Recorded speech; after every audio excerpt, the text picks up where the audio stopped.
Тема Якутии в романе Андрея Геласимова «Холод» является для писателя не только сокровенной темой, потому что он вырос, сформировался в городе Якутске.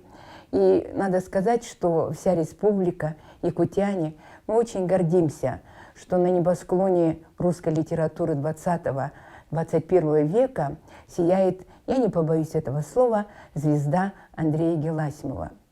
Однако следует отметить, что писатель не только реализует тему Якутии, как тему Севера, как этническую тему, которая ранее появлялась в произведениях других писателей, поскольку у нас всегда Якутия была местом ссылки, множество русских классиков были у нас, они тоже писали о Якутии. Для Андрея Геласимова характерен совершенно оригинальный, креативный поворот темы, метафизическое осмысление концепта холода. Холод для него не только пространство, холод для него – это душа человека, холод для него – это взаимоотношение не только человека с природой, а осмысление роли человека в космосе. В этом романе осмысливается автобиографический материал, которым обладает, который стал для Андрея Геласимова жизненным опытом, художественным опытом, тем творческим материалом, который он представил в сюжетах и героях своего романа. Следует отметить, что Андрей Геласимов как-то в одном из своих интервью говорил о том, как пришла к нему эта тема. Но не только вот как автобиографическая, своя.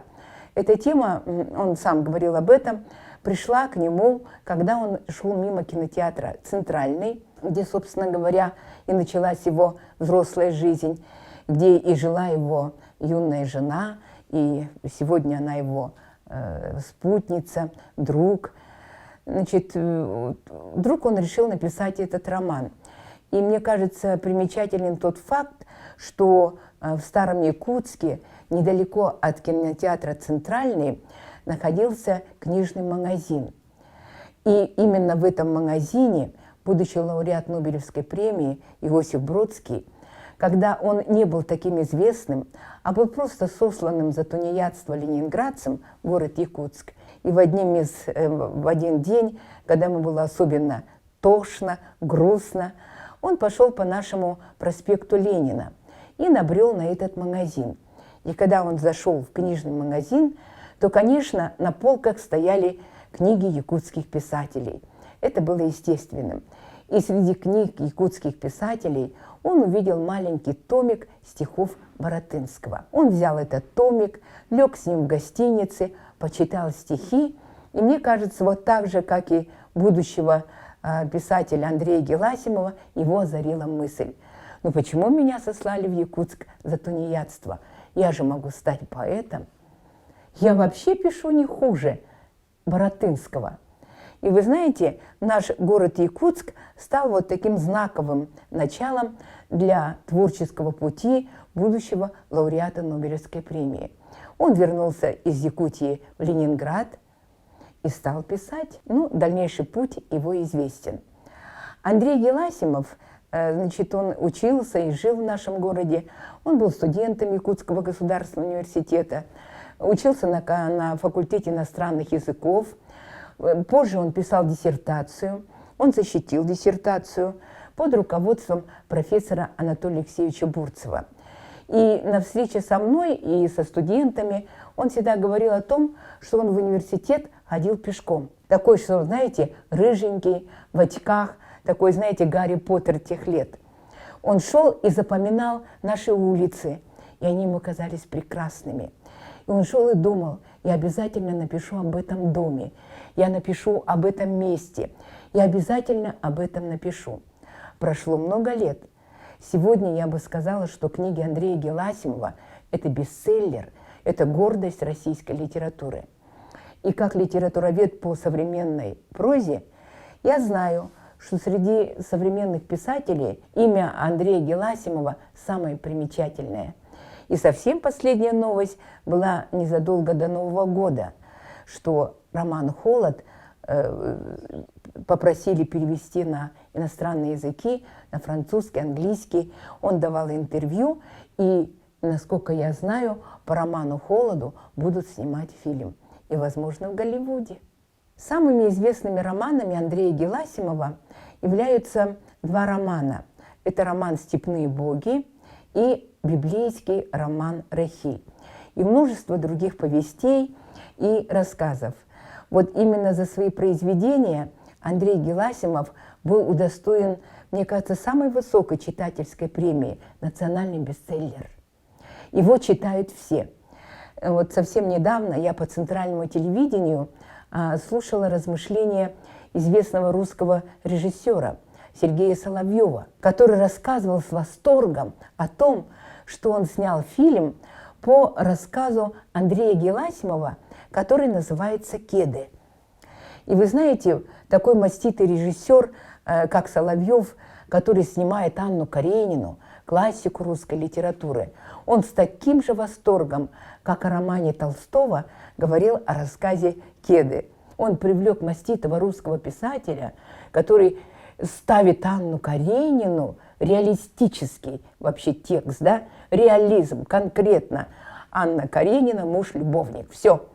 И он снимает фильм по скромному рассказу Андрея Геласимова. Поэтому я абсолютно не удивлена, что если скоро, может быть, в какой-то стране, в Голливуде пусть будет, с какими-то хорошими актерами, мы увидим «Холод».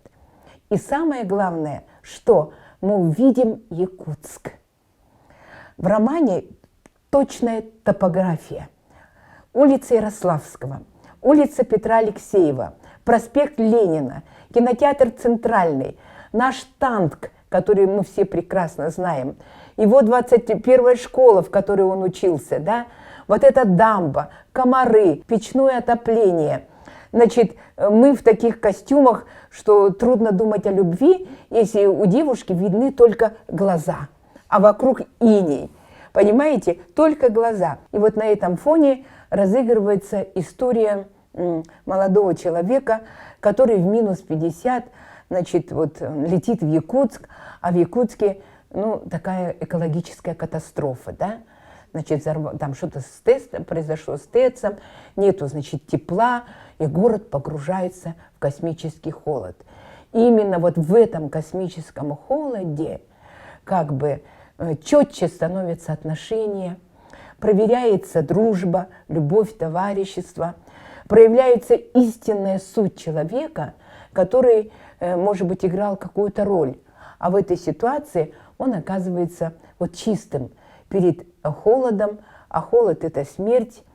И поэтому, конечно, вот этот роман, я считаю, что, мне так кажется, это пока главный роман Андрея Геласимова, потому что он посвящен городу, который мы тоже любим до слез. Интересно, что Андрей Геласимов посвятил этот роман жене. У него очень интересная, я бы сказала, тоже непростая история любви. Вот история любви мужчины, который полюбил очень юную девочку-школьницу, и с которой он живет всю жизнь. У них уже большие дети. И на протяжении всей своей жизни он сохраняет любовь к ней, и в тексте романа можно найти слова, обращенные к ней. Он около кинотеатра «Центральный» стоит этот дом, и он часто смотрит на эти окна и говорит, что его когда-то, как моряка с моря, как рыбачка, ждала его жена с детьми. Значит, главного героя романа, абсолютно европейского человека, зовут Филипп. Он приезжает в город, и, конечно, как всякий человек, который из тепла приезжает в холод, он потрясен увиденным. Для него это апокалипсис, для него это катастрофа. Он с удивлением всматривается в наши обернутые в ткани трубы. Он слышит якутскую речь. Он, кстати, очень много здесь есть таких страноведческих элементов в поэтике этого романа. Очень много есть якутских слов введенных, да, есть якутские имена девушек, скажем, да, которые там встречают в порту, еще кто-то. Много есть слов, вот, хамус, там, скажем, унты, Ну, очень много. И когда вот читаешь этот роман, скажем, вот в этом топографическом аспекте, то уважаешь этого писателя, который не стал играть с европейским читателем, а откровенно, честно и вот прямо, я бы сказала, очень четко и точно он подает ауру северного мира. Я бы даже сказала шире, атмосферу Арктики.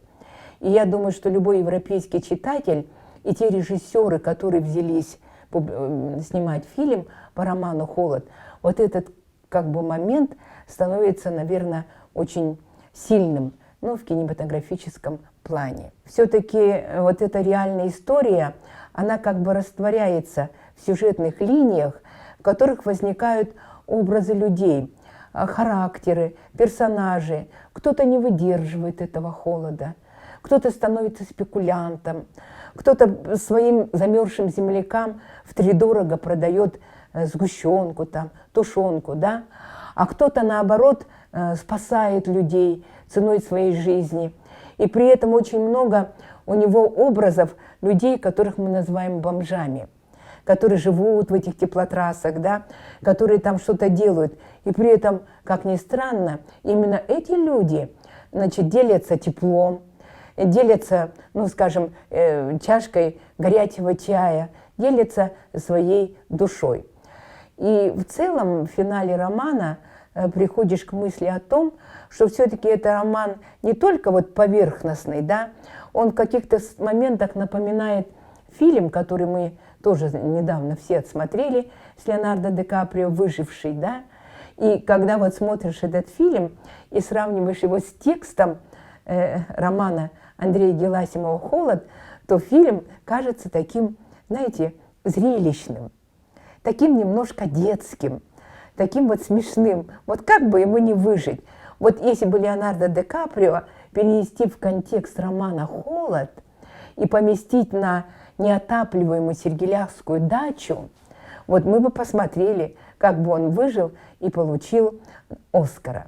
Поэтому я желаю нашему якутскому, я бы сказала так, русскому писателю из Якутии Андрею Геласимову новых творческих успехов и, конечно, литературного Оскара.